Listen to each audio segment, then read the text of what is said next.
Today we're taking a little trip, at least in spirit, to Salem, Massachusetts. Known for the witch trials of 1692, Salem's past is complex, but it's also a place of beauty and small town character. Walk its streets in autumn and you'll find more than ghost stories. There are breezes off the water, centuries old architecture, and that quintessential New England magic that feels especially alive this time of the year. I'm joined by Alicia Diozzi, a longtime teacher who brings history to life in a thoughtful, engaging way, both in the classroom and through her family-friendly tour guide company, making the stories of Salem approachable for kids, but meaningful for grown-ups too. Her tours don't just recount the past, they invite families to step into Salem's story with wonder, curiosity, and connection. Today we're talking about what makes Salem special in any season, how to share its history with the next generation, and why a simple walk through town can feel like stepping into a storybook. Enjoy! Welcome to Grandma's Silver, where tradition meets today. I'm Allie, your host of the Grandma's Silver podcast and founder of the Grand Millennial Lifestyle. Here, we blend aesthetics with nostalgia, engaging in conversations with lifestyle brands, designers, and more to rediscover the timeless charm of the past. Join me as we journey from home to heart, illuminating the past and polishing the present with the gleam of Grandma's Silver. Well, Alicia, thanks for taking the time to be here today. Yes, well, thank you for having me on. I really appreciate it. My name is Alicia Diozzi, and I am a sixth grade teacher. I'm a sixth grade history teacher. I live in Salem, and I am also a tour guide here in Salem, here in the city. I developed a tour for kids, for children and families. So they do bring their accompanying adult along with them, but it is an outdoor walking tour. I explain in a kid-friendly manner some of the history of Salem. I mean, obviously, the history connection makes lots of sense. But Yes. how did you decide to really start doing this? I noticed that a lot of parents bring their kids to Salem. They like to dress up in costume. They like to experience some of the magical, sort of imaginative things that Salem has to offer. But Salem's central story is really a story about tragedy, and it's pretty intense when you get into it. So we do have the witchy side of town, which is concerned with creativity, inclusion, acceptance, magic, dressing up, being yourself. And then we have the historical side, which is based on persecution and bullying and rumor, believing harmful things that aren't true. And it ended up in the deaths of 20 innocent people. So, how do Yeah. you help kids with that? Yeah. How do you bring these two things together? Because kids have questions. They're not going to come to Salem and not notice that there's that side of Salem, which is the biggest story is based on something very tragic and very intense, and it's a lot for kids. So how do I bring that to kids and help it make sense without horrifying them? That was one of my questions. Because, because even to talk about Salem as an adult, it's heavy. It's probably the same with teaching any period in history. Well, yeah. I have a lot of experience in teaching ancient Greece and ancient Rome, and a lot of the stories from those two cultures are not happy stories. There are a lot of war stories. There are a lot of stories about slavery. So you need to make these hard, factual stories palatable. And again, I don't want kids to be horrified, but I also want to tell the truth. Yeah. My tour seeks to do just that. I've been doing the tour on and off for about 10 years, and parents are very appreciative because they will say to me, I really didn't know how to talk to my child about this. Well, it's probably so helpful that I mean, I know you said sixth grade right now, but in general, you have a history of working with children. So Yes. I'm sure that has come in handy. Do you recommend certain ages, or are you any family of any age? Yep, I recommend ages 5 and up because once they're in kindergarten, they can sit and they can listen to a story and they don't necessarily need the image Mm, something visual right out in front of them, as younger kids actually really do. mm. So I will stand out in front of a house and I'll talk about a person. Well, you don't see the person, you have to imagine that person. And elementary students are able to do that or close to being able to do that. So I do say ages 5 and up, but the tour is really the content of the tour is most appropriate for probably ages 7 to 12. Okay. But there's a lot that 5 and 6 year olds can do. And Okay. they can get pieces of it if they're not getting the whole thing. Place-based. I feel like that always helps as a connector. The other thing I wanted to ask you kind of about this because what I actually even personally don't really know is obviously Salem, we think of Salem, those of us at least outside of like I'm in the Philadelphia suburbs. I associate it with spooky, Hmm. right? Because that's kind of it's grown in that way. It has. Um, as someone who is in the Philadelphia suburbs and has that local connection of a very historic place Hmm. in school growing up, there was a lot of extra emphasis on what's in our own backyard. So are students in your area kind of in a similar position where there's like a little extra emphasis on kind of the year round? Are they learning about Salem's history in a larger context than association of witches and Halloween? So in elementary schools in Massachusetts, part of Hmm. the grade 3 curriculum is colonial America. Okay. So it's Boston in the colonial age, which there are limitless possibilities there to talk about what colonial life was like in Boston. It was very Yeah. exciting, actually.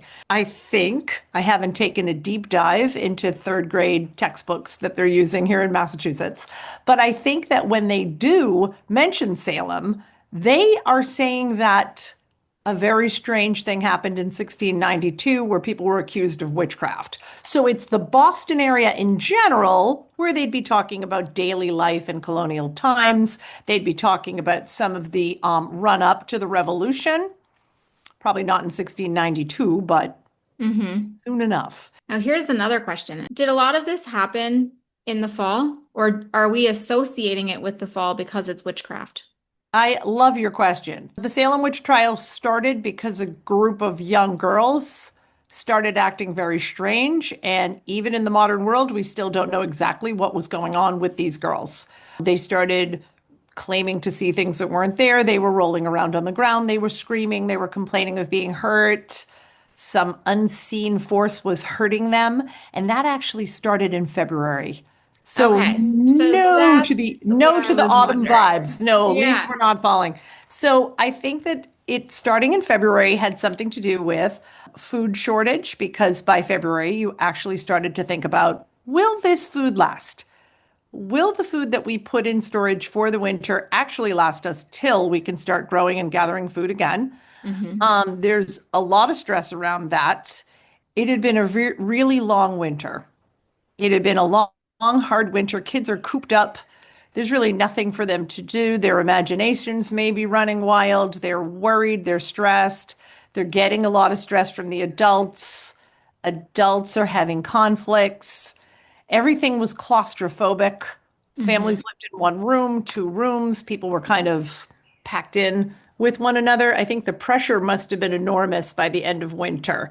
As it turns out, the last hanging in Salem in 1692 for witchcraft was actually a group of people, and that occurred September 22nd. Last victims actually lost their lives in September. Okay. And after September, things started to wind down. Was So weirdly, Salem gets very full and packed and busy, and we're famous for October. So yes, and that's what I was just about to to ask. me, it's interesting to know that the witch trials were winding down by the end of September. The practices were being questioned, things were being dismantled by the end of September, early October. Now, in the modern world, Salem is just getting very packed, very crowded. People are heading here. The hotels are filled. Part of that was even why I reached out and wanted to chat initially, because of course, like I have even associated Salem with Halloween, and pop culture has played a part in that as well. Historically, I had not retained that, but I was thinking about like, do we just associate it with Halloween because it's spooky and scary and all the things, or did it actually on a calendar line Hmm. up with these things?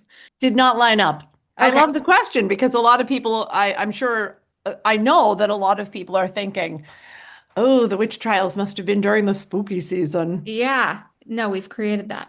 No, we've definitely created that. Interesting. Yeah. So the storybook witch and Wicked and Hocus Pocus movies, you just Mhm. said pop culture, these things all kind of come together. And that's another thing I help kids with. I help kids Mm. sort through that, and I only have an hour. I better get talking to Yeah. help kids, sort through some of these things. Yeah. Wow.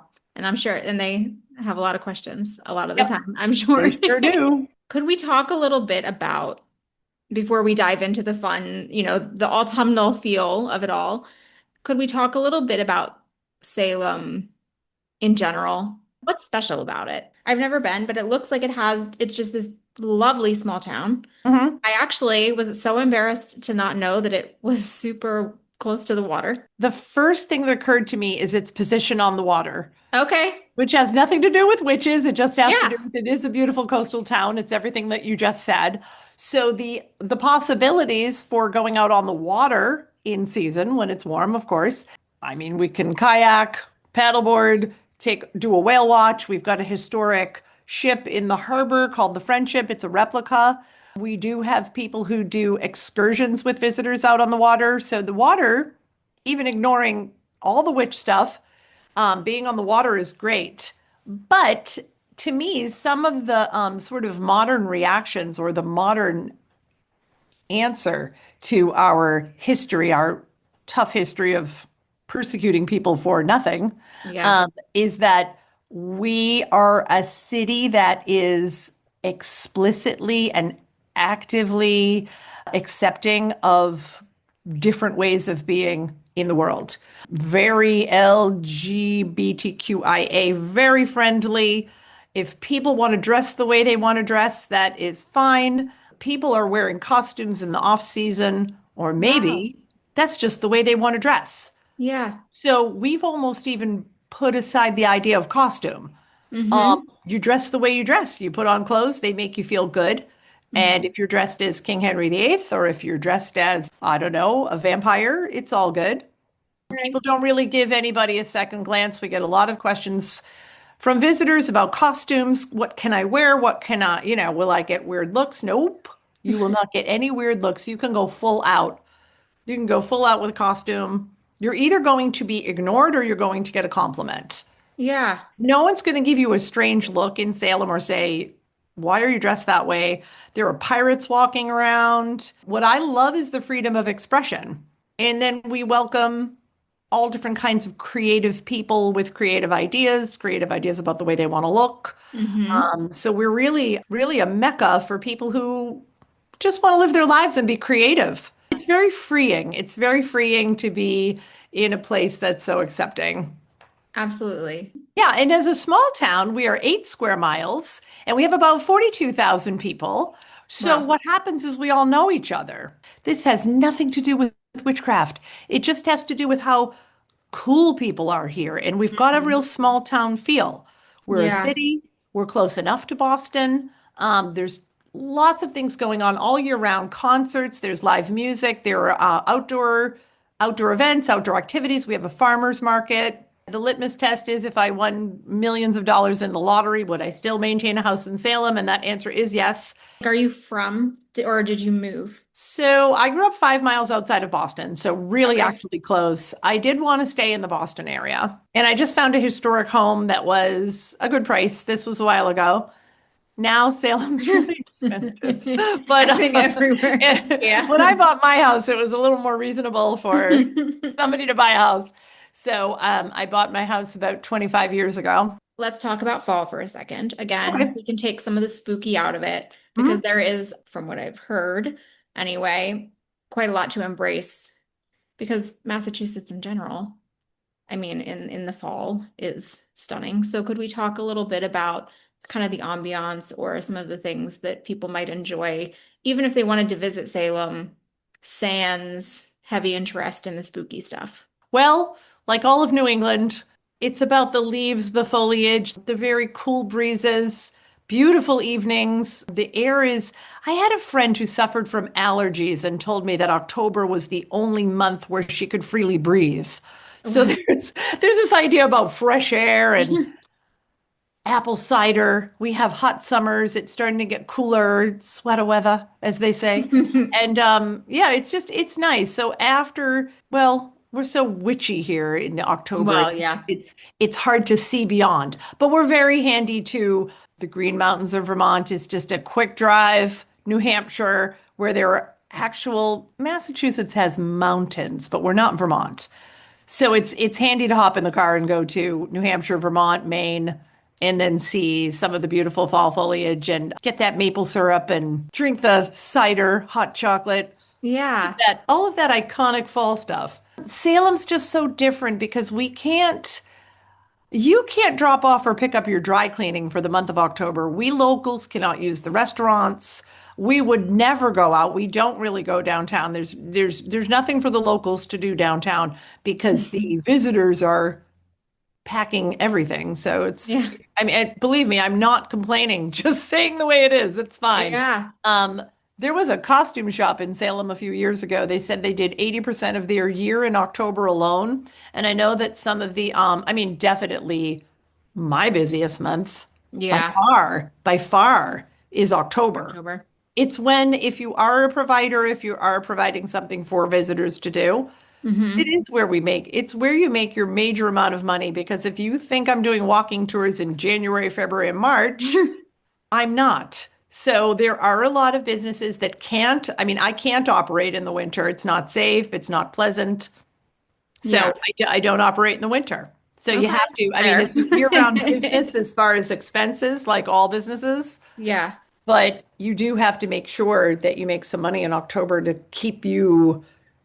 Sustained. to keep you sustained, yeah, during the off season. And the off Okay. season, it's very off. I mean, they're here and then they're gone. It's funny that you say that because I had a conversation very similar with some folks from Sleepy Hollow last Mhm. year. And that was kind of the consensus was like, we love it, but you won't find us there. Yes, Yeah. exactly. Now, I do want to go back to your tours for a second Yes. because obviously, especially with October being a very heavy month for you, are you taking folks to particular spots? Are you making recommendations of like itineraries? What does that experience look like? All of the above. I have three tours. I have a tour in downtown Salem, that's the history tour. For the most part, when we're talking about an event, we are Hmm. standing in the spot where that event happened. Hmm. So that's great. I think it's very, very powerful. Even though the downtown of Salem looks nothing like it did several hundred years ago, it's still, I can say to the visitors, this happened right here. We're standing on the ground where this used to be. So there Hmm. used to be a house here and it was this, it's been rebuilt, etc. It's powerful. My slightly spooky tour combines history and a couple of I tell them it's ghost mentions because sometimes kids say, "Oh, is it haunted? Is it haunted?" They always want to hear something supernatural. Yeah. So the slightly spooky tour is 95% history with ghost mentions. Okay. This year, I'm experimenting with a ghost tour, which is ghost stories. Which And I'm I don't sure. know if I'm going to stick with it. I might. Yeah. We'll see how it goes. It's a new product, so it's just about getting it out there. We'll see how it goes. October is Okay. going to be sort of the deciding time, obviously, if I'm going to be able to keep a ghost tour for kids. Well, some of the evening ghost tours that do have kids, I see them on the tour, but they're talking about suicide and they're talking about Uh, torture and confinement. And I'm thinking, yeah. yeah, I don't know. Don't love that. It's a lot. Yeah, I mean, the Yeah. ghost stories also go along with stories of stabbing, murder.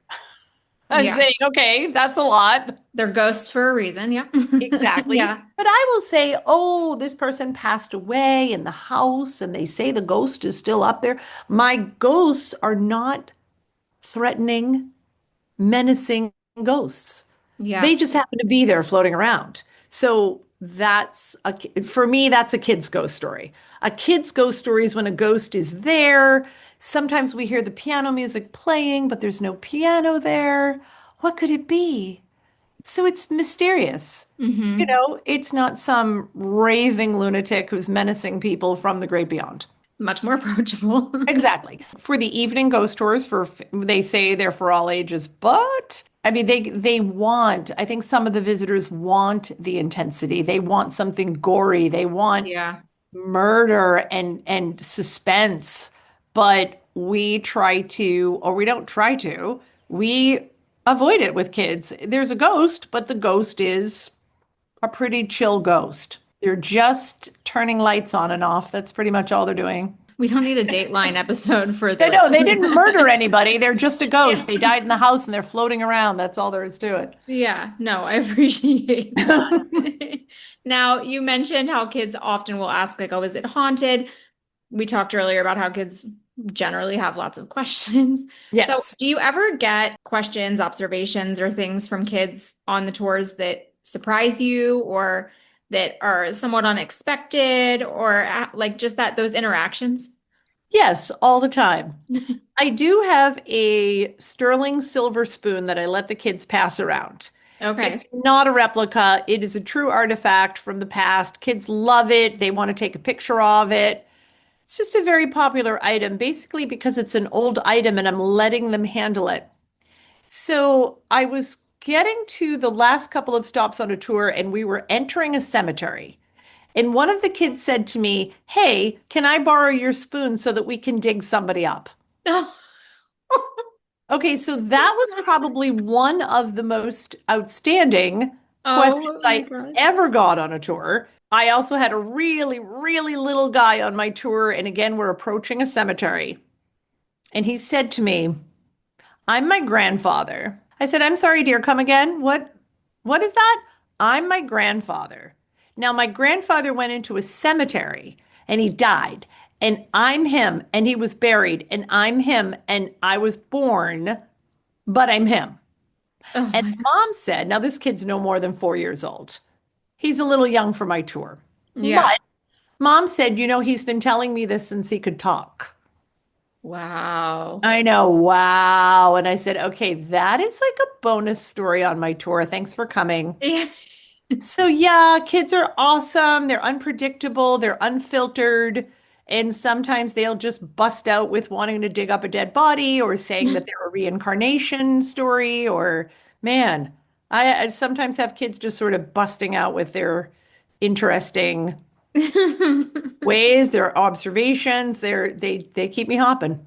The other thing I was going to ask you is, and I kind of bounced around, but when we were talking about Salem in general and why it's special, could we talk a little bit about, particularly in the fall, sort of the culture of it all? So, are there traditions? I mean, I'm a very tradition-based person. I love to talk traditions. So, Mhm. are there things going on in the fall? Of course, I mean, there's probably tons of things going on in the fall, but things that even as a local you are looking forward to or that take place.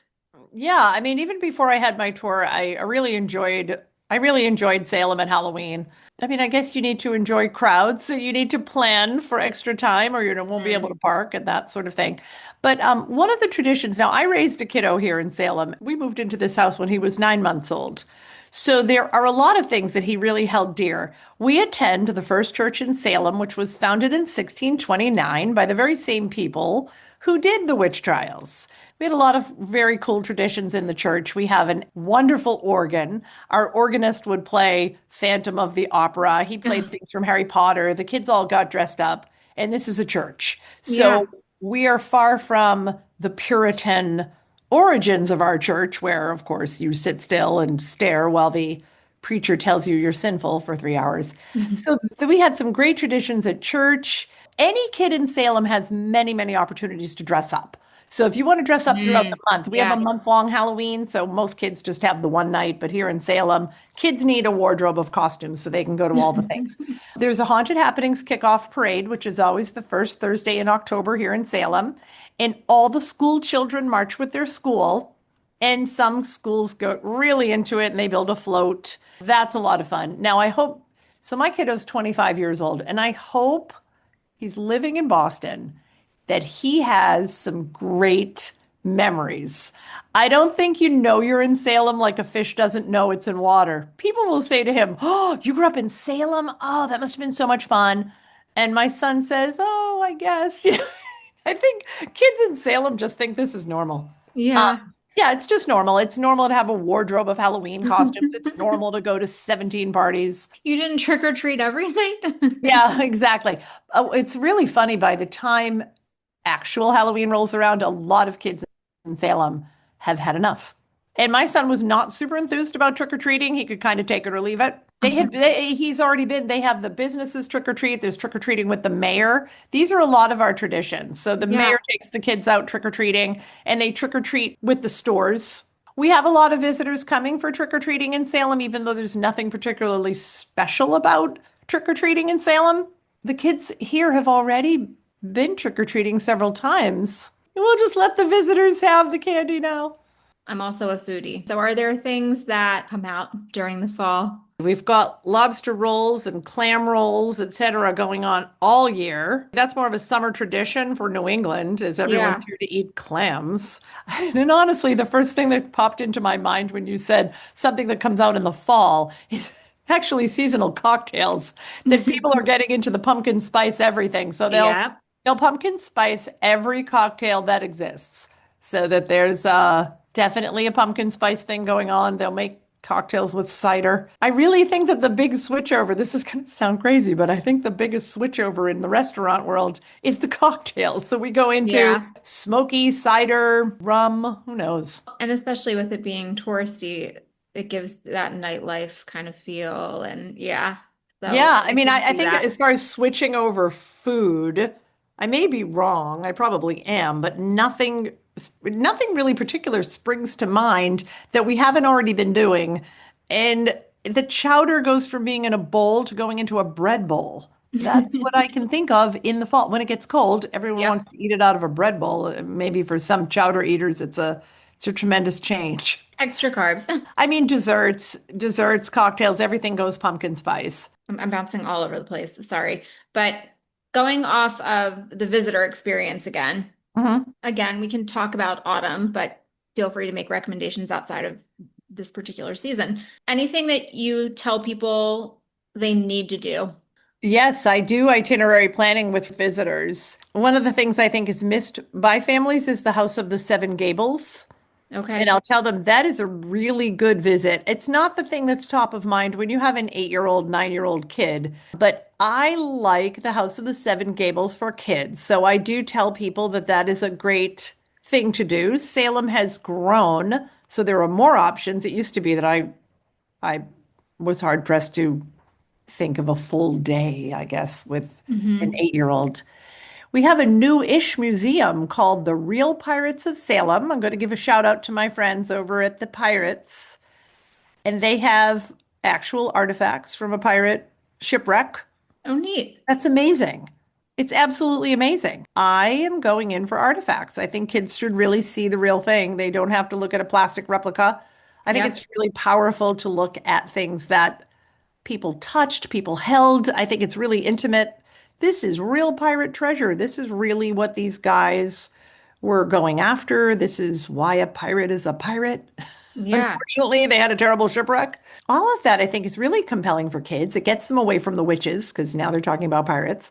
There is a company called The Good Witch of Salem, which really goes into not the history, but more of the fanciful side of it, the magical. The magic is within you kind of creative, Yeah. imaginative thing for kids to go to. And she does spells and spell jars. It's a lot of fun. The Salem Trolley is great.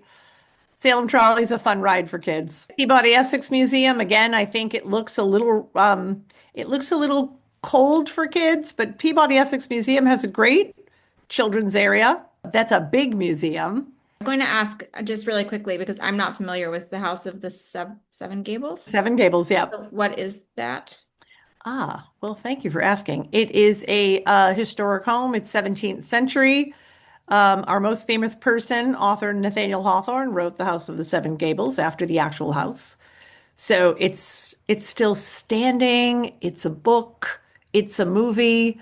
Um, it's a lot of things. The House of the Seven Gables is just a great educational site. Okay. It's an antique home. I think the greatest thing for kids about the Gables is the secret stairway. It has a stairway that wraps around the fireplace. So, I mean, the chimney. Okay. So that's fun for kids. Yeah. It's a way to coax kids to be on a house tour. Because I think when kids are looking at an antique chair or looking at the wallpaper, I don't know, I think they can get a little restless. Yeah. Say to them, hey, we're going up the secret stairway. Something to get them Interesting. hooked. My brain goes all over the place, but museums, I think about interpretation, I think about visitor experience. Mhm.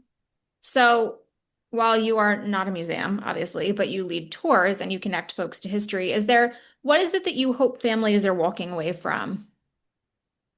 Well, no pun Um, intended, but after a tour, like what is the message that you're hoping to convey or what you're hoping kids especially take away from the experience? I normally end my tour by telling the kids the Salem witch trials were a time when a lot of people panicked and a Mhm. lot of people did not make good choices based on something that wasn't real. Because we know that the people who lost their lives in the witch trials were not witches at all. So I tell the kiddos, you've got the internet, you've Mhm. got AI coming at you. And sometimes in our modern world, it's very difficult to sort through fact and fiction. So the takeaway is please pause. Don't believe everything just the first time you read it or the first time it comes across to you. Please rely on the adults in your life. Ask your parents, ask a librarian, ask a teacher. If it sounds like it didn't happen, or if you've got questions, definitely ask those questions because we don't want to run into people panicking over things that are not real. We don't want to panic over things that are imaginary. Salem witch trials was a time of gossip, rumors. This is why we avoid it.